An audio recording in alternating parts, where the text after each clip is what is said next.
அனைவருக்கும் ஆண்டவராக இயேசு கிறிஸ்து நாமத்தினாலே அன்பும் சமாதானம் உண்டாவதாக. இந்த தெரிந்து கொள்ளப்பட்ட நிகழ்ச்சி மூலியமாக உங்களை சந்திப்பதில் மகிழ்ச்சி. இன்று கூட நாம் தெரிந்து கொள்ள பாடம் என்ன, திராட்சை செடி. இப்போ திருமுழுக்கு யோவான் சொல்றாரு, மத்தேயு 3வது அதிகாரம் 10வது வசனம். ஏற்கனவே கோடாலி வேர் அருகே வைக்கப்பட்டுள்ளது, நற்கனி கொடாத மரங்கள் எல்லாம் வெட்டி நெருப்பில் போடப்படும் அப்படின்னு சொல்லப்பட்டிருக்கு.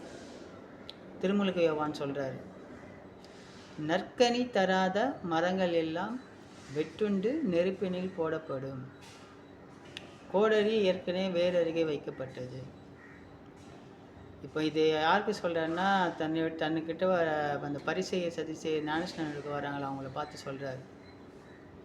மத்தேயு 3வது அதிகாரம் 10வது வசனம். அதை போட்டு அது ஒன்றும் இல்லை, மத்தேயு 3வது 1லேருந்து 10 வரைக்கும் படித்து பார்த்தீங்கன்னா தெரியும். அது 10வது வசனத்தில் மெயினாக இதை இப்போ சொல்லியிருக்காரு. இப்போது நற்கனி கொடுக்காத மரங்கள் எல்லாம் வெட்டப்படும். இது யாருக்குன்னா, தெரிந்து கொள்ளப்பட்டவர்களுக்கு தான். தன்னிடம் வர பரிசெய்ய சதிசெய்யர் அவங்களுக்கு ஞானஸ்நானம் எடுக்கிறவங்கள்ட்ட சொல்கிறாருன்னா, எல்லாம் வந்து நியாயப்பிரமாணத்தை தெரிஞ்சவங்களுக்கு தான். வெளியில் வந்து நல்லவ மாதிரி இருக்கிறதும் உள்ளே வந்து அசுத்தமாக இருக்கிறதுனாலையும் அவருக்கு வந்து அது தெரியுது. அவங்கள பார்த்த உடனே இதெல்லாம் சொல்கிறாரு. நீங்கள் உங்களை ஆபிரகாம் பிள்ளைகள் என்று எதிர்பார்க்க வேண்டும், இந்த கல்லிலிருந்து பிள்ளைகளை உருவாக்க கர்த்தரால் முடியும் அப்படின்றாரு. அதுக்கு முன்னாடி வசனம் அது 3வது மத்தேயு 3வது அதிகாரம் 1லேருந்து 10 வரைக்கும் படிச்சிங்கன்னா அது தெரியும். அப்போ யோவான் ஸ்நானகர் எவ்வளோ அழகாக சொல்கிறாரு பாருங்கள். அதே வந்து ஏசப்பாவும் சொல்கிறாரு. யோவான் 15வது அதிகாரத்தில், நானே திராட்சை செடி, நீங்கள் அதன் கொடிகள். ஒருவன் எண்ணில் நிலைத்து நிலாவிட்டால் அவனால் கனி கொடுக்க முடியாது. எண்ணில் நிலைத்து நிற்பவர்கள் அவர்கள் மிகுந்த கனி கொடுப்பார்கள் அப்படின்றார். நான் திராட்சை செடி, என் தந்தை தோட்டக்காரர். ஒருவன் எண்ணில் நிலைத்திராவிட்டால் அவனால் கனி கொடுக்க முடியாது. யோவான் 15வது அதிகாரம் 1லேருந்து 10வது வசனம் வரைக்கும் படித்து பார்த்தீங்கன்னா க்ளீனாக போட்டிருக்கோம். இப்போ ஆண்டவரும் அதான் சொல்கிறார். இப்போ நம்ம ஆண்டவரோடு இல்லைன்னா நம்மளால் கனி கொடுக்க முடியாது. ஏன்னா நம்மளும் திராட்சை செடின்னு சொல்லிக்கலாம். ஏன்னா நம்மளும் சிலவங்க வந்து நாங்கள் வந்து ஊழியக்காரங்க அப்படின்னு சொல்லிக்கலாம். இந்த நிகழ்ச்சி ஏன் இது இப்போ சொல்கிறேன்னா, இது தெரிந்து கொள்ளப்பட்டவர்களுக்கு மட்டும் சொல்கிறதால இதை நான் இது சொல்கிறேன். நீங்கள் வந்து சுற்றி வந்து என்னடா இவன் எல்லாத்தையும் சொன்னதே சொல்லிகிட்டு இருக்கானே, எல்லோரும் ஒரே இதுவாக சொல்கிறானே அப்படின்னு நினைக்க வேண்டாம். இது வந்து தெரிந்து கொள்ளப்பட்டவர்களுக்கு. இப்போ நியாயப்பிரமாணத்தை தெரிஞ்சுக்கிட்டு வந்து உலகத்தில் ஆண்டவரே வரும்போது ஆண்டவராக ஏற்றுக்காமல் அவங்க எவ்வளோ கொடுமை பண்ணாங்க பார்த்தீங்களா? அதே மாதிரி இப்போ கிறிஸ்துவின் பிரமாணத்தை நம்ம ஏற்றுக்கிட்டு வாழ்ந்து தான் ஆகணும். நியாயப்பிரமாணத்தில் விபச்சாரம் பண்ணால் தான் தப்பு. கிறிஸ்துவின் பிரமாணத்தில் ஒரு பெண்ணை இச்சையோடு பார்க்கிற யாவரும் பாவம் செய்தான்னு சொல்கிறாரு. ஸோ நம்ம வந்து கிறிஸ்துவின் பிரமாணத்தை இப்போ அதை ஃபாலோ பண்ணுறோம். நியாயப்பிரமாணத்தில் பல்லுக்கு பல், கண்ணுக்கு கண். கிறிஸ்துவின் பிரமாணத்தில் ஒரு கன்னத்தில் அறைந்தால் மறு கன்னத்தை காட்டு. 1 கிலோமீட்டர் நடக்க சொன்னால் 2 கிலோமீட்டர் நடந்து போ அப்படின்னு சொல்லப்படுது இல்லையா? அப்போது நம்ம வந்து தெரிந்து கொள்ளப்பட்டவர்களுக்கு தான் இந்த நிகழ்ச்சி மெயினாக போய் சேரணும். அப்போ தான் ஆண்டவர் எப்படிப்பட்டவர்னு தெரியும். ஏன்னா அவர் என்ன சொல்கிறாரு, தெரியாதவங்களை விட தெரிந்து கொள்ளப்பட்டவர்கள் சரியாக வாழ்கன்னா அவங்களுக்கு தண்டனை ஜாஸ்தி அப்படின்ற மாதிரி சொல்கிறாருங்க. அதுக்காக தான் இது சொல்லப்படுது. அப்போ பாருங்கள், நானே திராட்சை செடி, நீங்கள் அதன் கொடிகள். எண்ணில் ஒருத்தன் நிலைத்திராவிட்டால் அவன் காஞ்சி போவான். இறுதி டைமில் அவனை எடுத்து அதை அக்னியில் போடுவாங்கன்றார்.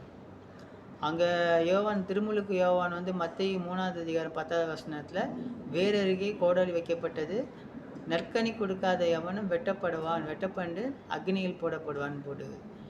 ஏசப்பாவும் என்ன சொல்கிறாரு, நானே மெய்யான திராட்சை செடி, ஒருவன் எண்ணில் நிலைத்திராவிட்டால் அவனால் கனி கொடுக்க முடியாது அப்படின்னு ஏசப்பாவும் அதை தாங்க சொல்கிறாரு. அப்போ அவருக்குள்ளே நம்ம நிலைத்திருக்கணும்னு வேதத்தை படித்து அதன்படி வாழ்ந்து அவர் என்னென்ன சொன்னாரோ அதெல்லாம் கடைப்பிடிச்சி, இப்படி தான் இந்த உலகன்றது வந்து, இந்த உலகத்தில் நானும் மனுஷன்தான், நானும் இதுதான் அப்படின்னு நீங்கள் சொல்லக்கூடாதுங்க. ஏன் சொல்லக்கூடாதுன்னா, நீங்கள் மனுஷன்தானா, நீங்கள் தேவனுடைய இது வேறங்க. இப்போ இப்போ இஸ்ரவேலில் எவ்வளோ பேர் இருந்தாங்க, ஆனால் ஏன் 12 பேரை மட்டும் ஆண்டவர் செலக்ட் பண்ணார் சீடர்களாக? அந்த 12 பேர்லேயும் வந்து ஒருத்தன் வந்து அவருக்கு விரோதமாக இருப்பான்னு அவருக்கு தெரியும். ஏன் அதை சொல்கிறாருன்னா, நம்ம கூட இருக்கிறவங்க தான் நம்மளுக்கு விரோதமாக இருப்பாங்க அப்படின்றதுக்கு ஒரு எடுத்துக்காட்டாக தான் அது சொல்கிறார். அதனால நீங்கள் எல்லாருக்கிட்டையுமே வந்து ஜாக்கிரதையாங்க. சுவாசத்தில் நாசியில் சுவாசம் இருக்கிற எல்லா மனுஷனும் நம்பாதீங்க. ஒரு செல்வந்தன் கூட வந்து தன்னை வந்து நல்லவன் சொல்லும்போது, என்னை ஏன் நல்லவன் சொல்கிற, விண்ணகத்தில் இருக்கிற என் தந்தையை விட நல்லவர் யாரும் இல்லையே, அப்படி தாங்க சொல்கிறாரு. அப்போ என்னன்னா, இதெல்லாம் வந்து தெரிந்து கொள்ளப்பட்டவர்களுக்கு தான் வந்து ரொம்ப போய் சேரணும். இப்போ திராட்சை செடி வந்து ஆண்டவர் கொடி பக்கத்தில் அவர் செடின்றாரு, அந்த செடி பக்கத்தில் வந்து கொடி இருக்குதா, அது வளராது. அந்த செடியை சுற்றி இருக்கணும், ஒட்டி இருக்கணும். அப்போ தான் நம்ம வந்து கிறிஸ்துவின் பிரமாணத்தை ஃபாலோ பண்ணுற மாதிரி இருக்கும். கிறிஸ்துவின் பிரமாணத்தை ஃபாலோ பண்ணால் தான் நம்ம திராட்சை செடியோடு ஒட்டி இருக்கிறோம். அப்போ தான் நம்மளால் நற்கனி கொடுக்க முடியும் அப்படின்றத ஆண்டவர் அழகாக சொல்கிறாருங்க. அதனால் தயவுசெய்து நீங்கள் கிறிஸ்துவின் பிரமாணத்தை படிங்க. கிறிஸ்துவின் பிரமாணத்தை படிச்சிங்கனாலே உங்களுக்கு வந்து நிறைய எப்படி ஆண்டவர் வாழணும்னு சொல்லி, குறிப்பாக மத்தேயு 5, 6, 7 அதிகாரங்களை படிச்சிங்கனாலே அதிலே நிறைய விஷயங்கள் வந்துடும். அதை படித்து பாருங்கள். அதுலேயும் நிறைய க்ளீனாக எல்லாம் நிறைய போட்டிருக்கும். இப்படி தான் இருக்கணும், இப்படி தான் வாழணும், எல்லாமே போட்டிருப்பாரு. அப்போது நம்ம ஆண்டவருடைய கட்டளைகளை படித்து அதன்படி வாழாமல் அவரை விட்டு தூரமாக இருந்தால் நம்ம கனி கொடுக்க முடியாதுங்க. அவரோடு சேர்ந்து இருந்தால் மட்டும்தான் நல்ல கனி கொடுக்க முடியும், நிறைய கனி கொடுக்க முடியும். புரியுதுங்களா? நானும் மனுஷன், நானும் எனக்கும் ஆசை பாசைகள் இருக்குது அப்படின்னு நீங்கள் ஆண்டவர்கிட்ட வந்துக்கிட்டு ஊழியன்னா என்னன்னு தெரிஞ்சு தான் நம்ம வரோம். ஆண்டவர்கிட்ட வரும்போது இப்படி தான் இருக்கணுன்ட்டு வரோம். வந்ததுக்கப்புறம் நான் மனுஷன், நானும் இப்படி தான் இருப்பேன், எனக்கும் இது இருக்குது, அது இருக்குது, இந்த பிரச்சனை இருக்குது, அப்படி இப்படின்னு சொல்லி நம்ம வந்து இது பண்ணக்கூடாது. நீ வரும்போது எல்லாத்தையும் வெறுத்தா வா, இல்லைன்னா நீ அழகாக போய் உலகத்தில் எவ்வளோ வாழ்றதுக்கு இருக்குது. நீ உலகத்தனா வாழ்ந்துக்கிட்டே இருந்து உன்னால் முடிஞ்ச அளவுக்கு நல்லவனாக வாழ்ந்துட்டு போ. அதுக்காக தான் ஆண்டவர் சொல்கிறார். நம்ம ஊழியம் பண்ண வரும்போது நம்ம எவ்வளோ நம்மளால் முடியுமோ பரிசுத்தமாக வாழ முடியுமோ அவ்வளோ பரிசுத்தம். ஏன்னா வேதத்தை நீங்கள் படிக்கிறீங்க இல்லைங்களா, படிக்கிறீங்க, அடுத்தவங்களுக்கு சொல்கிறீங்க, அப்போ நம்ம வாழ்ந்து தானங்க ஆகணும். தயவுசெய்து நீங்கள் வேதத்தை படித்தா ஆண்டவரில் நிலைத்திருங்கள். அவரே திராட்சை செடி, அதன் நம்மலாம் அதை கொடிகள்.